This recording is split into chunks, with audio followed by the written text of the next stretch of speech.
খারাপ মানুষের লক্ষ্য এবং ইসলামিক দৃষ্টিকোণ। ইসলাম মানুষকে সত্য, ন্যায় ও ইনসাফের পথে চলতে শিক্ষা দেয়। কিন্তু কিছু মানুষ নিজেদের স্বার্থ সিদ্ধির জন্য খারাপ উদ্দেশ্য স্থির করে, যা ইসলাম সম্পূর্ণ হারাম ও নিন্দনীয় বলে ঘোষণা করেন। খারাপ মানুষের লক্ষ্য সাধারণত দুনিয়াবি লোভ লালসার মধ্যে সীমাবদ্ধ থাকে এবং তারা অন্যকে ঠকিয়ে বা ক্ষতি করে নিজেদের উদ্দেশ্য হাসিল করতে চায়। নিচে এ সম্পর্কে কিছু আলোচনা করা হলো। 1 নম্বর, দুনিয়াবি সম্পদ ও ক্ষমতার লালসা। অনেক খারাপ মানুষের লক্ষ্য থাকে দুনিয়াবি সম্পদ, টাকা পয়সা, বিলাসবহুল জীবন ও ক্ষমতা অর্জন করা। তাতে ন্যায় অন্যায়ের কোনো বিচার থাকে না। কিন্তু ইসলাম শেখায় দুনিয়ায় অস্থায়ী, আখিরাতি আসল গন্তব্য। পবিত্র কোরআনুল কারিমে আল্লাহ সুবহানাল্লাহু তাআলা সূরা আল আলার 17 নম্বর আয়াতে বলেছেন, তোমরা পার্থিব জীবনকে ভালোবাসো অথচ পরকাল উত্তম এবং স্থায়ী। কিছু মানুষ হালাল হারামে তোয়াক্কা না করে অন্যের সম্পদ আত্মসাৎ, সুদ, ঘুষ, প্রতারণা ইত্যাদির মাধ্যমে সম্পদ বাড়াতে চায়। কিন্তু আল্লাহ তাআলা বলেন, যারা সুদ খায় তারা কিয়ামতের দিন সেই ব্যক্তির মতো উঠবে যাকে শয়তান স্পর্শ করে পাগল বানিয়ে দিয়েছে। 2 নম্বর, অন্যের ক্ষতি করা ও প্রতারণার মাধ্যমে সফলতা লাভ। খারাপ মানুষের একটি লক্ষ্য হলো প্রতারণা, মিথ্যা, ধোঁকাবাজি, চুরি বা অন্যায়ভাবে নিজের স্বার্থ হাসিল করা। অথচ ইসলাম স্পর্শভাবে নিষেধ করেছে প্রতারণা ও অন্যকে ঠকানোর ব্যাপারে। রাসূল সাল্লাল্লাহু আলাইহি সাল্লাম বলেছেন, যে আমাদের সাথে প্রতারণা করল সে আমাদের দলভুক্ত নয়। অন্যের অধিকার হরণ করা বা জুলুম করা ইসলামে কঠোরভাবে হারাম। আল্লাহ সুবহানাল্লাহু তাআলা বলেন, জালিমরা অচিরেই জানতে পারবে তাদের পরিণত কি ভয়ানক। 3 নম্বর, ক্ষমতা ও আধিপত্য অর্জনের জন্য জুলুম করা। অনেকে ক্ষমতা লাভের জন্য জুলুম, দমন, পীড়ন ও হত্যার মতো কাজেও লিপ্ত হয়। ইতিহাসে ফেরাউন, নমরুদ, আবু জাহেল, মখুব এমনই ছিল। আল্লাহ সুবহানাল্লাহু তাআলা পবিত্র কোরআনুল কারিমে সূরা আহজাবের 64 নম্বর আয়াতে বলেছেন, নিশ্চয় জালিমদের প্রতি আল্লাহর অভিসম্পদ রয়েছে এবং তাদের জন্য রয়েছে কঠিন শাস্তি। 4 নম্বর, হারাম কাজে লিপ্ত হওয়া, ব্যভিচার, মদ, জুয়া ইত্যাদি। অনেকে আনন্দ, বিনোদন ও নেশার জন্য হারাম কাজে লিপ্ত হয়, যেমন ব্যভিচার, মদ্যপান, জুয়া খেলা ইত্যাদি। কিন্তু ইসলাম এগুলো কঠোরভাবে নিষেধ করেছে। আল্লাহ সুবহানাল্লাহু তাআলা সূরা মাইদার 90 নম্বর আয়াতে বলেছেন, নিশ্চয় মদ, জুয়া, প্রতিমা পূজা এবং ভাগ্য নির্ধারণকারী হল শয়তানের অপবিত্র কাজ, সুতরাং তোমরা তা থেকে বিরত থাকো। রাসূল সাল্লাল্লাহু আলাইহি সাল্লাম বলেছেন, যে ব্যভিচারে লিপ্ত হয় সে ঈমান হারিয়ে ফেলে যতক্ষণ না সে তা থেকে ফিরে আসে। 5 নম্বর, ঈমান ও দ্বীন থেকে দূরে সরে যাওয়া। অনেক খারাপ মানুষের লক্ষ্য থাকে ইসলাম থেকে দূরে সরে যাওয়া, নামাজ না পড়া, আল্লাহকে ভয় না করা, ধর্মীয় বিধিবিধান লঙ্ঘন করা।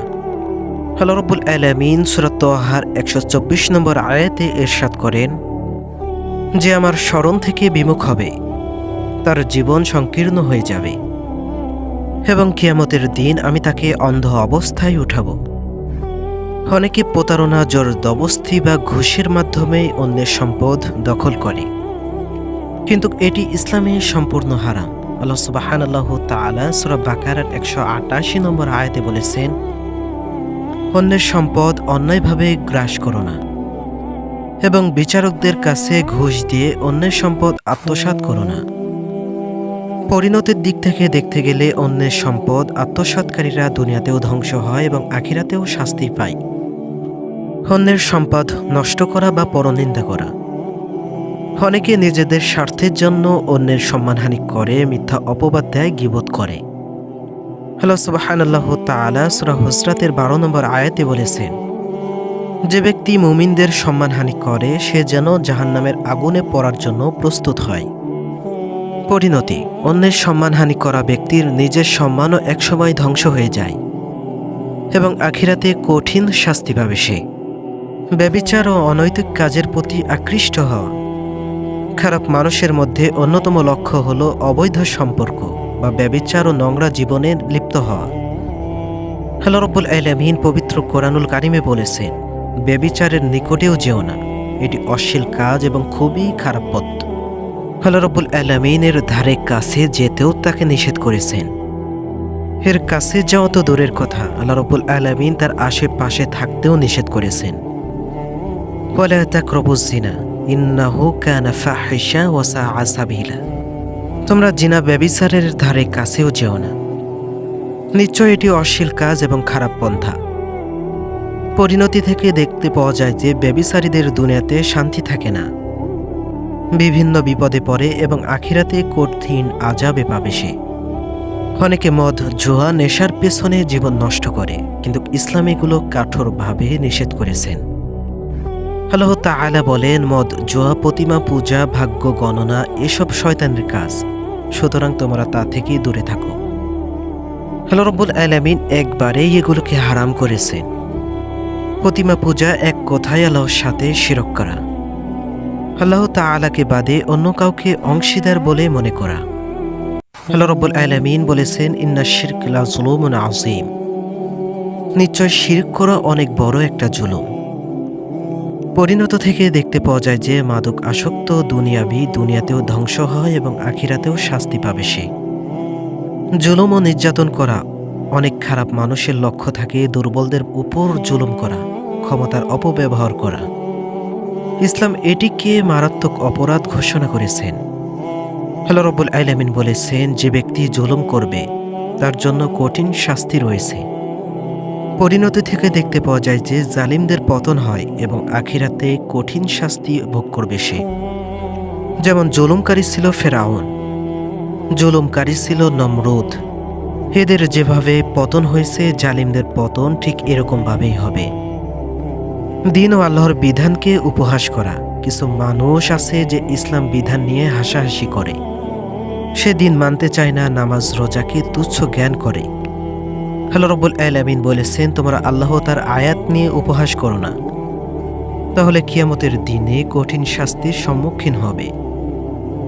পরিণত থেকে দেখতে পাওয়া যায় যে যারা দিন নিয়ে ঠাট্টা করে তারা দুনিয়া এবং আখিরাতে লাঞ্ছিত হবে। নামাজ ত্যাগ করা, নামাজ ছেড়ে দেওয়া ঈমান ধ্বংসের কারণ। রাসূল সাল্লাল্লাহু আলাইহি সাল্লাম বলেছেন, নামাজ ছেড়ে দেওয়া ও কুফরের মাঝে পার্থক্য হলো নামাজ।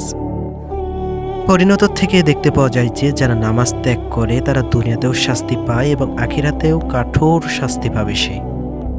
হারাম পথে উপার্জন করা, হারাম আয় যেমন চুরি, ডাকাতি, প্রতারণা, সুদ ইত্যাদি ইসলামে নিষিদ্ধ। এগুলো হারাম পথে উপার্জন করলে দোয়া কবুল হয় না, জীবন থেকে বরকত চলে যায়। মিথ্যা সাক্ষ্য দেওয়া, মিথ্যা সাক্ষ্য দেওয়া কবিরা গুনাহ। রাসূল সাল্লাল্লাহু আলাইহি সাল্লাম বলেছেন, মিথ্যা সাক্ষ্য শিরকের সমতুল্য। বুখারী শরীফ। পরিণত থেকে দেখতে পাওয়া যায় যে মিথ্যা সাক্ষ্যকারীদের জন্য কঠিন শাস্তি অপেক্ষা করছে। পরনিন্দা করা ও গীবত করা কঠোরভাবে নিষিদ্ধ। আল্লাহ রাব্বুল আলামিন সূরা হুজরাতের 12 নম্বর আয়াতে ইরশাদ করেন, তোমাদের কেউ কি চাইবে যে সে তার মৃত ভাইয়ের মাংস খাবে? অশ্লীলতা ও নগ্নতা প্রচার করা, অশ্লীলতা সমাজ ধ্বংসের কারণ। পরিণতি থেকে দেখতে পাওয়া যায় যে দুনিয়া ও আখিরাতে লাঞ্ছিত হবে তারা। পিতামাতার অবাধ্যতা করা, পিতামাতার সঙ্গে দুর্ব্যবহার করা মারাত্মক গুনাহ। আল্লাহ রাব্বুল আলামিন বলেন, তোমরা পিতামাতার সঙ্গে সদা সচর ব্যবহার করো। আত্মীয়তার সম্পর্ক ছিন্ন করা, আত্মীয়দের সঙ্গে সম্পর্ক করা ফরজ। রাসূল সাল্লাল্লাহু আলাইহি সাল্লাম বলেছেন, যে আত্মীয়তা ছিন্ন করে সে জান্নাতে প্রবেশ করবে না। প্রতারণার মাধ্যমে ব্যবসা করা, বিক্রির সময় প্রতারণা করা হারাম। পরিণতি থেকে দেখতে পাওয়া যায় যে প্রতারক ব্যবসায়ীদের জন্য জাহান্নাম অপেক্ষা করছে। অন্যায়ভাবে হত্যা করা, একজন নিরপরাধ মানুষকে হত্যা করা মানে সমগ্র মানবজাতিকে হত্যা করা। আল্লাহ রাব্বুল আলামিন পবিত্র কোরআনুল কারীমে সূরা মাঈদার 32 নম্বর আয়াতে ইরশাদ করেন, যে ব্যক্তি একজন নিরপরাধ মানুষকে হত্যা করল সে যেন সমস্ত মানবজাতিকে হত্যা করল। আল্লাহ তাআলার বিধান অনুসরণ না করা, যারা আল্লাহর বিধান মানতে চায় না তাদের জন্য কঠিন শাস্তি রয়েছে। আল্লাহ রাব্বুল আলামিন পবিত্র কোরআনুল কারীমে সূরা তাহার 128 নম্বর আয়াতে বলেছেন, যারা আমার নির্দেশ মানবে না তাদের জন্য কঠিন শাস্তি অপেক্ষা করছে। আমাদের উচিত খারাপ লক্ষ্য থেকে দূরে থাকা এবং নেক পথে চলা। হলো আমাদের সবাইকে সঠিক পথে পরিচালিত করুন। আমিন।